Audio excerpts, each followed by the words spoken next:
Chapter 14, Keys. We arrived at the exhibition an hour before its opening, and as soon as we entered the pavilion where the partner company's stand was located, I froze being surrounded by doors. All sorts of doors one could imagine. Classic and modern, wooden, metal and plastic, glass and mirror, hundreds of shades with endless variations of patterns and a myriad of built-in locks and handles, doors with and without illumination, closed, slightly and even completely wide open. I found myself in the real kingdom of doors. Noticing my confusion, an Italian colleague said, "The product we offer on the Italian market is intended mainly for door manufacturers, so our stand is located on their territory. Have you ever had problems with doors?" On the eve of my business trip, an incredible story happened to me. Being the last one to leave the office that evening, I could not close the front door to the building for about 15 minutes. As I got behind the wheel, I noticed the open door indicator light on, and it was on during my way home, even though I triple-checked all the doors, including the trunk. Then I had to use a magic liquid to unfreeze the lock of my garage. The intercom on the front door to my house was buggy and constantly gave an error. The elevator closed its doors, but did not move. It apparently had no intention of going anywhere. It was not part of its plans for that evening. I sighed, pressed the button of the ground floor, the doors opened, I walked up the stairs, but the door to our floor did not open either. The neighbor examined my key and came to the conclusion that some piece had broken off. Neither the neighbor nor I understood how a whole piece could break off from a metal key. However, it did not matter anymore. The doors to the earthly reality were closing for me, and the open door indicator in the car apparently belonged to another reality. I like keys. There is something mysterious about them, from another reality.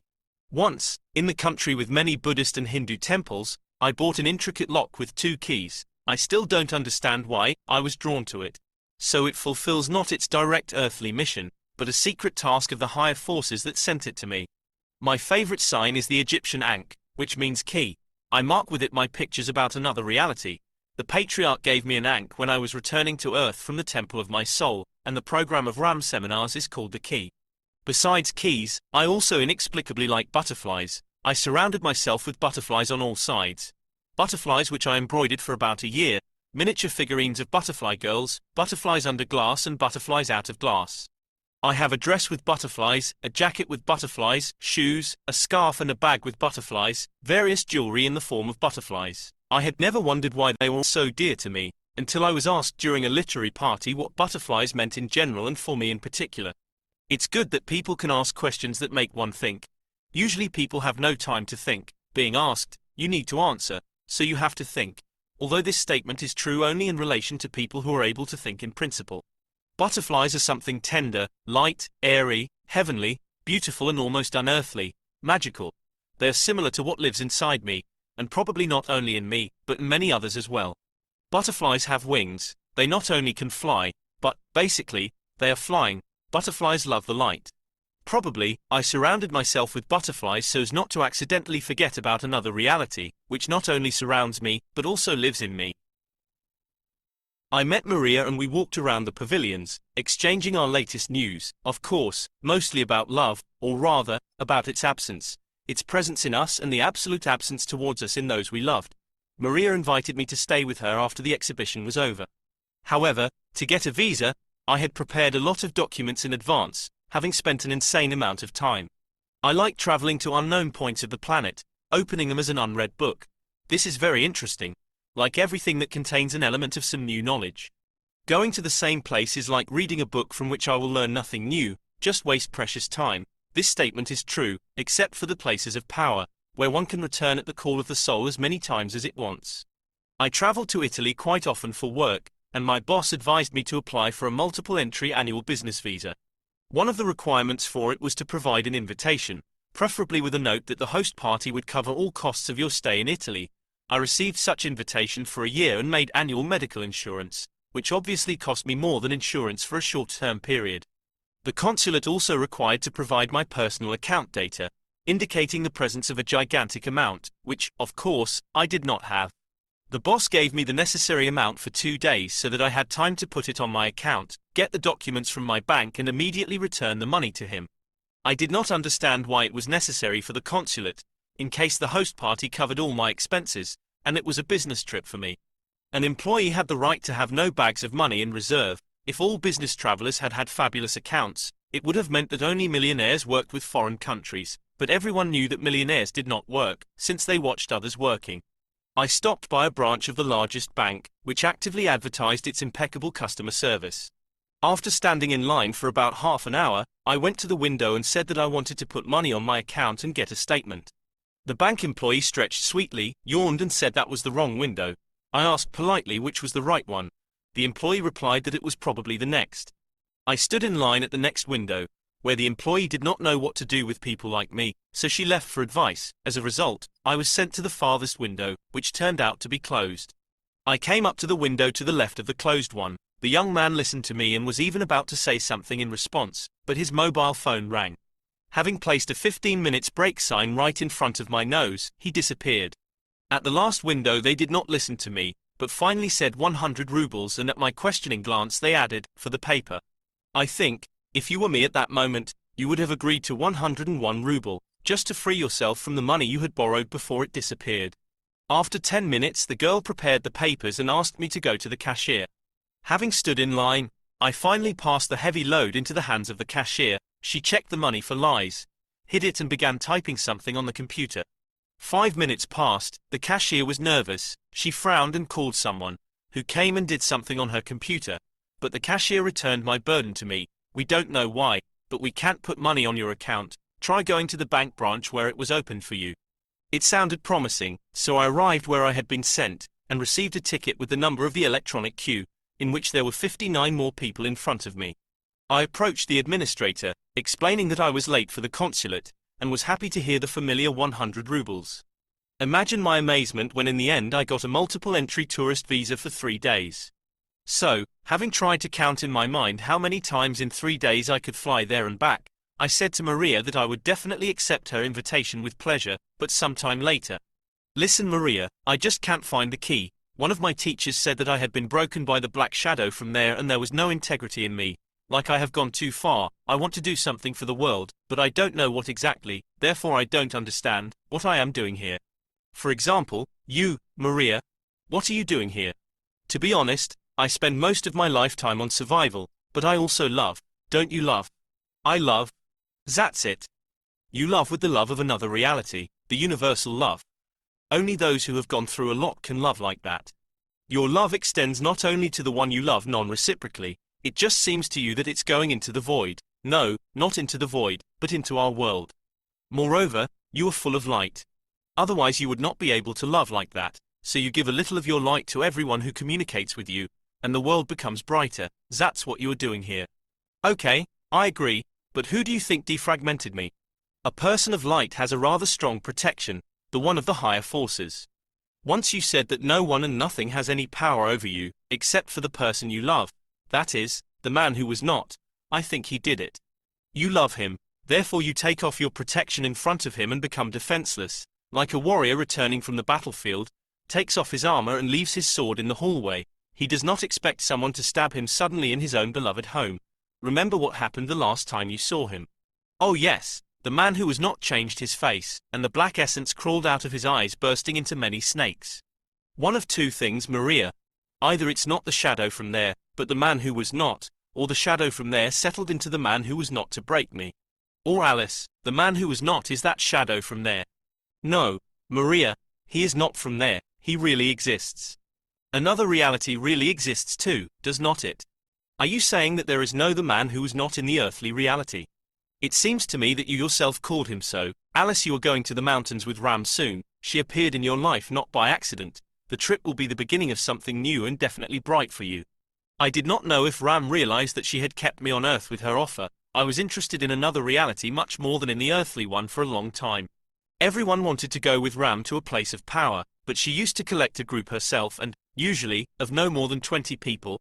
The trip with her became a goal for me, automatically manifesting itself in the future, which had seemed to be completely empty and closed just a day before. I call it hammering a nail into the future. Imagine a bare grey wall. A man used to pass it by without paying any attention to it. However, the desired picture, which he will paint himself, will appear on that wall soon. The man has hammered a nail into the wall which stimulates him and reminds him of the goal. The picture should be painted, and the wall should come to life. So the wall gradually comes to life. The man transforms it with the power of his thought. his imagination, with his whole being rushing to the moment when, finally the picture decorates the bare wall.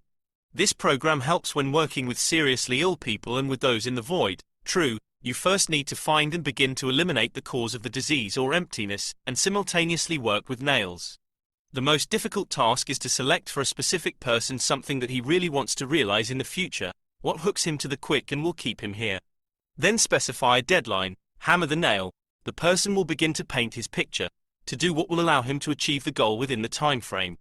When one really wants to reach a goal, the subconscious helps in every possible way, since it acts as an assistant in solving any problems and tasks, removes obstacles, for example illness, because it no longer fits into the tempting plan and interferes with the realization of the goal. A girl in her childhood dreamed of becoming a singer, but her mother categorically forbade her to think about it, despite the fact that the girl really sang wonderfully, played the guitar and composed good music. Once the girl became seriously ill and the doctors refused her, suppose the cause of the disease has been found and is being eliminated, because it's difficult to do it immediately. Why not plan to release her own disc with songs in 6 months, even if not at a professional level, but for friends and family as a gift, like a mark to leave on earth? It's important for the girl to believe that she can do it, why not? Or for example, someone dreamed of painting and heard, "What kind of artist are you?" Schedule an exhibition of your own paintings, no matter what kind of, but finally, they should be painted. Paint something that you have been going to paint all your life, but someone and or something did not let you do it, no matter where the exhibition will take place, even if in your own home or in the nearest library. It's important that you do what you really want, what your soul wants, so you can become yourself. As a rule, until the verge of death, people don't do what their souls ask them, but are engaged in routine focused mainly on their bodies. Faced with the fact that the body will soon be thrown off like a dress before going to bed, a person gets a wonderful opportunity to finally think about the soul. Stop for a moment right now, ask yourself a question and answer it honestly. If tomorrow your body disappears, what did you not have time to do that you would like to do before moving to another reality with a calm soul, regretting nothing? I returned to the hotel in the cemetery. The door to the room did not open. I went down to the reception asking for help. The door obeyed to the hotel employee. At night in the city of Am, to the surprise of local residents, it began to snow. I realized that everything I had to do there was done. The next day I returned home. Arriving late at night, I turned on my mobile phone and received a message from a friend who attended the RAM seminar in my absence. She wants you to come tomorrow, and I realized that tomorrow had already arrived. There were only a couple of hours left until the morning. It was the last day of another RAM seminar in Moscow. RAM joyfully hugged me and asked me to tell those present about another reality. I talked about unrealistic things to do in a year by earthly standards, but in another reality everything was possible. People are capable of creating miracles. The main thing is to discover another reality in ourselves, to find the key. Another reality is everywhere, permeating everything around us, and invariably present in us from the moment of birth. We don't notice it. We don't want to hear, see, feel. Ram smiled, periodically commented on my words, praised me, comparing me with Anna Akhmatova and my another reality with the truth of life. Ram said that in a couple of days she was leaving to work in Sri Lanka, and in June we would go with her to the mountains in China, where we would have serious work. The world seemed alien to me, but at Ram's seminars, I returned home, to myself, to my soul, and I felt a kindred energy in her, kindred soul. When Ram was nearby, I had a desire to talk to her about everything, but everything was superfluous, empty, petty and not at all worthy of her attention. Meanwhile, to questions that really made sense to be spoken out loud, I seemed to know her answers in advance, so our virtual conversation was constantly postponed for later. Before saying goodbye, I asked Ram to tell me something. Your book will go around the world and will be translated into many foreign languages. Do you believe me? She said absolutely seriously. A week later I received 2 letters from Sri Lanka. One of them said the following. Alice, hello. My name is Inna. One evening, we were gathering on a large veranda. Ram read us a chapter from your book about another reality, in which you met her. We did not have a tape recorder to listen to mantras, so we meditated to the sounds of Ram's voice reading your book to us. It was very interesting and at the same time curious. What would be next? Ram said that we would read it in turns, a chapter each one. I was the next to read it, but I have a complex. It's hard for me to speak in public. However, I began to read, and the seminarians said I seemed to be reading my own book. Everything you wrote is very close to my heart. Although I am not a clairvoyant, I am just recalling who I am. I asked for the book and devoured it in half a day. Since then during meditations, it was only me to read it to them. Thank you very much. I know that you will go with Ram to China. I was there, and it was the beginning of my new life. Then I read a letter from Tatiana. She told me the way Ram and the professor had put the ink on a crystal, as I used to mark my pictures about another reality with, and took the crystal at sunrise to the top of Adam's mountain for charging. Ram called me on her return from Sri Lanka and asked my books for St. Petersburg seminarians, to whom she was going by night train for a week. I arrived at the station. Ram asked how I was doing. I smiled and replied that everything was fine.